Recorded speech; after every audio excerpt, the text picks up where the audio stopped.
Welcome back, with the bells ringing off in the distance on this glorious day.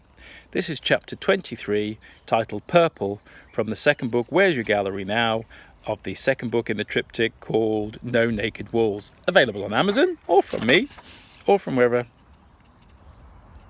Maybe. You just don't know. But it's available on Amazon. Purple. Purple's a great colour, made by blending blues with reds. Conveniently, it works superbly when it comes to highlighting dangly bits. Stick with me here.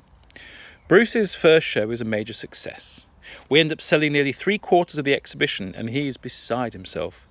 A new audience buy into his art and lifestyle, enable him to pay off his debts and buy more wine, naturally. His devotees may come from all over the world, but the buyers were mainly from my mailing list. So why am I stressed? I am mentally and physically exhausted. It's because it's akin to running a week-long wedding, albeit without a happy couple or any in-laws. That's an unfair comparison, really. But we're all happy after they've gone, and none more than yours truly. We went through more superb wine than the restaurant next door, the only discontent being expressed by a German lady with a distinct dislike of the French. "Why have you no German wines here in this establishment?" "Madam, we're an art gallery, not a wine bar. You'd never know it from all the empties out by the bins." The woman's fingers are bedecked in rings with massive stones. She's wearing a full-length fur coat, horrendously strong perfume, and an overly dyed blonde hairdo. Only the bees in the countryside would ever be impressed by her hive. She was a rather well-built woman who preferred younger men, need I say more. For some reasons, she spends too much time in my gallery. Belinda, on the other hand, finds her a hoot.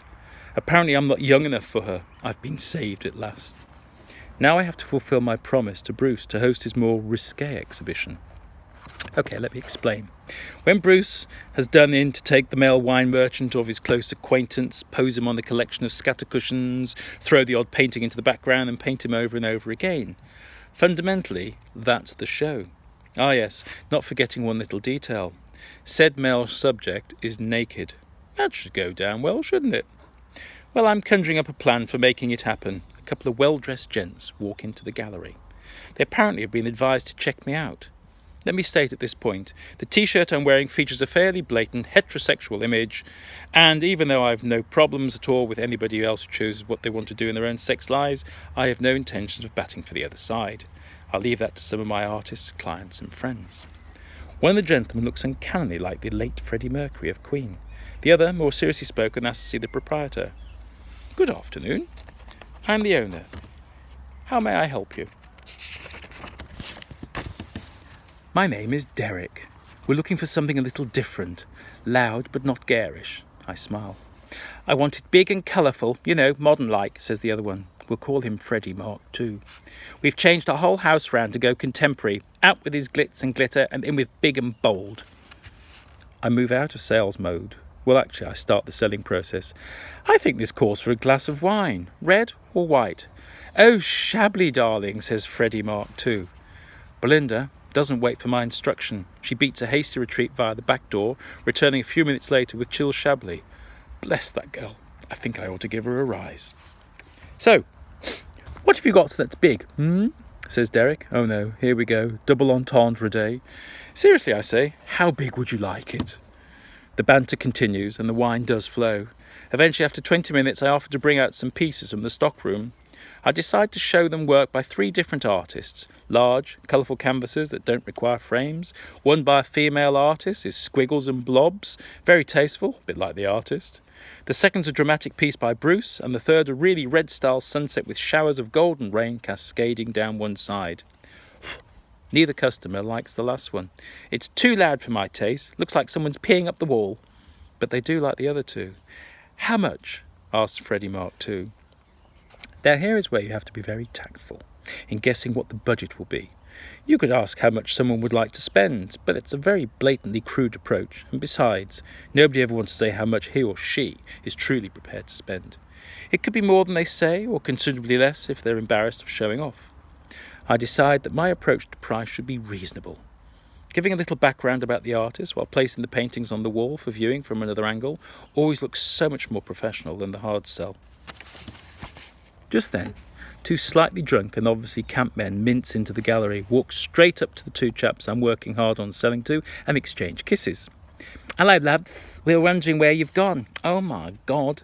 A committee of buyers is never a good idea, especially when one or more is already, to put it mildly, approaching paralytic.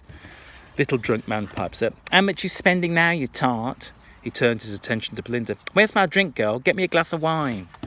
She glares at him with the eye of an eagle about to pounce on its prey, and then chooses to ignore him, heading for the kitchen in a move straight out of the movie scene.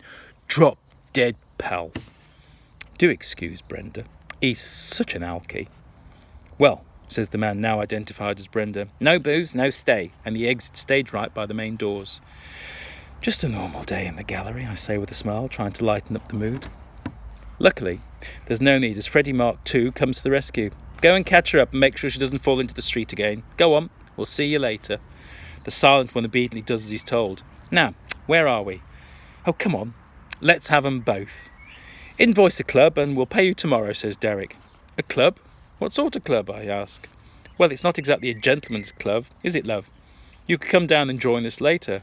We always have some entertainment on the Tuesday. Everyone dresses up and has a ball. Well, you never know, I say sheepishly, making a shrewd guess at what sort of club it might be. Then a brilliant idea flickers through my mind. You don't fancy sponsoring an art exhibition, do you? Oh, we'll think about it, darling. I'm sure I've just spent a fortune today. Give me a day to get my lips around the idea. I'll just finish another Chablis, though, while I mull, OK? With such perfect timing, Belinda arrives with more chilled wine. The hauteur mobilised for the little shit has vanished, and we're all smiles again. As they both leave, slightly the merrier, Belinda pipes up. I heard what you said about the club. I'll come along tonight for a laugh, as long as I can come in late tomorrow. For a laugh at coming in late, or what? I smile. She takes that to mean an approval. OK. So the day is done, and I take a corporate decision. Let's have a drink. Somewhere in the world, the yard, the sun is over the yardarm. I think this show's going to be good fun after all.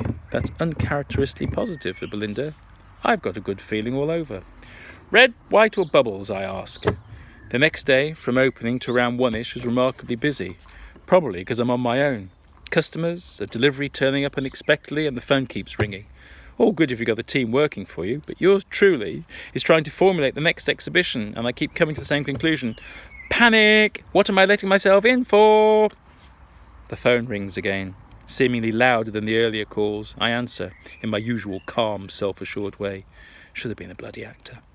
Hello, gallery here. How may I help you? Hello, darling. It's Mr. No-Name, Freddie Mark II. What a night we had. You should have been there. Your little assistant was a right diva, dancing and singing on the stage, flirting with anyone and everyone.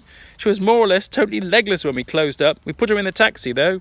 Really, is all I say. Anyway, lovey, we've decided that a big gathering at yours and an after-show party at ours would be the perfect notion. Little Belinda told us what's what. We'll cover the catalogue and fizz, and you can do the rest. And we'd like one of the pictures to go on the bottle of bubbly. OK, got to go. Cat's ripping the couch again. Nothing like a mad pussy, is there? Click. Well, what do you know? The show will go on cabaret style, no less. Time to ring Bruce. No answer. He's busy. So I leave a simple message leaving out the details. I'm sure he'll ring back sometime within the day. And when he does, it takes a lot to explain what's occurred in the last 24 hours. But I say nothing about Belinda, who walks in rather the worse for wear. In sunglasses and a veil of silence, she heads straight for the kitchen. Bruce suggests that our new sponsor should come over to the chateau to discuss it and to show them the work. I say they've already agreed, and maybe it would be nicer to offer that after the show. A safer bet, in my opinion. The deal is struck. We'll await till after the exhibition and the parties. Dear Lord, forgive me. I run a simple and humble gallery that sells art and the like. Of course, everyday life has to go on, as well as those boring things that make businesses run, like bills have to be handled. There's no such thing as being allowed a day off, you know. All hail the taxman and the VAT and the rent and the stuff. My only rant, bloody paperwork. I hate it. Every bloody sheet. It would be nicer using the time to draw or paint on sheets of paper rather than covering them in bloody numbers. Oh, sorry about that. Where was I? Ah, yes, nudity. Always a nice topic. Subtle covering up with a touch of risque exposure isn't too bad either. I once happened to notice a rather elegant lady walking past in a long pleated camel skirt and white blouse, her blonde hair blowing in the wind, and the same wind caught the split in her skirt, exposing just the right hint of stocking top. I nearly knocked over a risque statue that somehow moved right in my path. That's both subtle and risque. Belinda speaks. Well, not exactly true. She groans. Oh my God. Care to improve on that, Belinda? I say. I didn't think I was going to make it. Are you referring to last night or coming in today? I raise an eyebrow, straight from the Roger Moore Manual of Emotional Expressions. Someone spiked my drinks. I mean, phew. Oh, I'm still ratted, but I'm here. My head. You did say I could come in late. Tell me later. Get some more water down you and go and sit in the back. No, it's fine, she slurs. I'll be okay, honest. This, my friend, is where you take control of your staff. I ring the chemist across the road. Hi, Jean. Would you do me a big favour and step over to take a look at my assistant? I think someone's messed with her drinks last night. She's in the right state. Don't make it too obvious you're coming in to examine her, will you? Thanks. So Jean calmly walks in, pretending to want a present for a friend or lover. Who knows? She's not wearing a wedding ring, but she's got a great chemist, great legs, and I believe a great figure under a long white coat. Are you all right, young lady? That's not subtle at all. Belinda looks vacant and very unwell. She appears to be grey and purple all at once. Jean picks up the phone and dials 999. Within minutes, a paramedic arrives, takes out his kit and lays Belinda down at the back of the gallery. He's working on her properly with machines that whir and print out something. I think she's going to need a stomach pumping. He looks up at Jean, who's holding Belinda's hand in support. Come on, you'll be okay. What did you drink last night? Loads of vodka and a couple of cocktails. I can handle my drink. I'm fine. Then she passes out.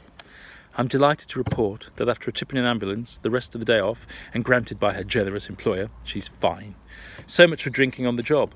Now here's a lesson to you all.